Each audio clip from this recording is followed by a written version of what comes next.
Hey guys, today we're going to be talking about 5 or 6 things that I don't like about the Old Town AutoPilot 136. Now, this is not going to be a negative video. This is things that I wish could be improved on. Some of them probably they can't. But I wanted to make this video because like I did on my there's no perfect kayak video. This is not a perfect kayak. So let's start with one of them, the elephant in the room. And everybody knows this. It is a super heavy boat. It's super heavy. Like you could feel how heavy it is compared to the 120. Like you carry the 120, two people carry it, right? No problem. You take the 136 and you go, what? Oh my God, what the heck happened?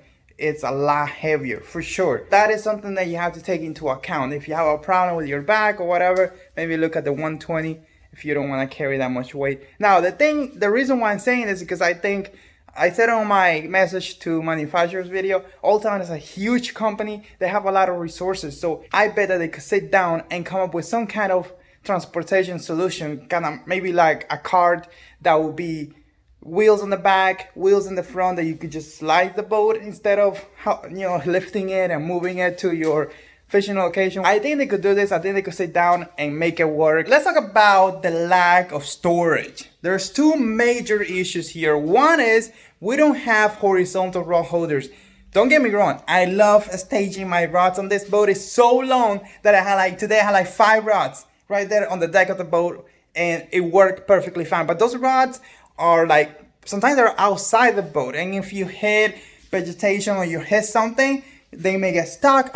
They got stuck before. So it would have been nice to have some kind of rod tip protection in the front. And this is a missed opportunity because this is such a big boat that I think they could have added more storage solution to it and make it an even better boat. Don't get me wrong, I'm criticizing this boat, but I love it. I think I would take the 136 over the 120. It's just that I think it's a missed opportunity on Old Town side not to make this boat even better than what it is. Huge boat, huge deck in front of you, but there is not like a storage solution for your tackle, right? You have it on the side, you can put tackle boxes on the side, but I wish it has some kind of like built-in hatch or something that you will open and then you could stack your Plano boxes and whatever you're using, or Runkles. By the way, check the Runkle boxes. I'm gonna link them somewhere around here. You just open the hatch and the box, it will come up just like you have on the Hobies. That would have been awesome. And I was looking at it, I was sitting down on it today, and I felt like, yeah, there's room here that they could do something like that. You do have a waterproof storage on the side. I don't trust anything waterproof on the water. Just always make sure that your gear is protected. You never know. It may be waterproof, but hey, water gets everywhere. So just keep that in mind. So you do have that to the right, but you cannot put tackle in there. That's more like for your cell phone keys and stuff like that. And then you have the little hole, like I mentioned earlier, for your tackle boxes, but I wish it had something in the front. And I think they could do it. Like they could remove maybe 2 of those scupper holes and make this happen. Will they do it? Probably not, because that would be a major redesign and it costs money to do all this stuff, for real. Another thing that I wish they could work on is the placement of the rear rod holders, the way that they are installed right now. The rods are not spread apart as much as they should, and what happens is it gets tangled. Like if you have, depending on how the bait swims and things like that, if you have 2 rods out, it will get tangled. So I wish they would have it spread out even more like that. That way they don't get tangled with each other. Another thing they could have done is there's space back there to put 2 additional flush mounted rod holders, or maybe flatten some of the areas to do that. That would have been awesome. Again, this may be a major redesign. It may not be worth it, but who knows? If they're working on it, it would be nice to have a different placement of the flush mounted rod holders on the back and maybe add more. That would have been awesome. You have already a built-in shallow anchor rigging plate. It has the inserts, 1/4 inch 20, and you can put your power pole in there. Now it has a second space that in theory you could add another power pole, and sometimes you do need that, but it doesn't have the inserts. So hopefully version 2.0 they put the inserts. That shouldn't be a problem. That shouldn't add a lot of cost to this boat already. Like it should have been on version 1 for real. And I myself could have used that. Look, one of the problems that this boat have, if you call it a problem, is that it maxes out at 4 miles an hour, 4.2 maybe, but just mostly 4 miles an hour. And that could be slow for a lot of people, like me.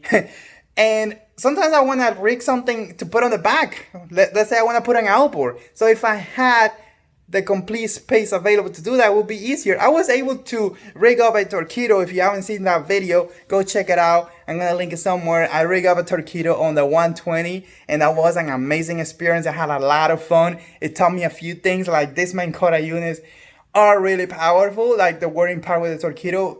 And together, I hit over 5 miles an hour, but I really wanna put an outboard, and we're gonna make it happen. Now, again, I wish we had the inserts on both sides. It would make it a lot easier. At this point, this video feels like a wish list. You know, like I'm hoping that my message is getting to you, that I'm not really hating on this boat. I just want it to be improved. I just want it to be better, and I think Old Town can make it better. Add the storage solutions, rig it out properly, put the additional inserts. Again, do I think it's worth the $4,000? 100%. Go check my breakdown video. I think these two boats are probably worth more than $4,500. So you're getting a $500 to $600 value on this boat. So go check out the videos. So guys, if you want to know more about this boat, do me a favor, go down to the description, check the link in there. It's going to take you to Old Town. They have a bunch of new kayaks on the Sportsman series, not just the 136. Maybe you're better off with the 120, or maybe you could go for the Minn Kota Ocean, the 106 powered by Minn Kota, or one of the PDL drives. So go down to the link, go read everything about what they have to offer, and you're probably going to find something that works for you. Old Town, they sent those two boats for me to make videos, so you guys have something to, you know, to learn more about them, and you're always gonna get 100% honest feedback from me. It doesn't matter how I got the boat. As you can see in this video, it's a negative video pretty much, right? I mean, I would call it a constructive criticism video, but I hate that term. So I'm just giving you like the 5-6 things that I wish Old Town will improve on. And if you haven't subscribed yet, like, don't look at my ass, look at my thing, hit subscribe, whatever. Anyways,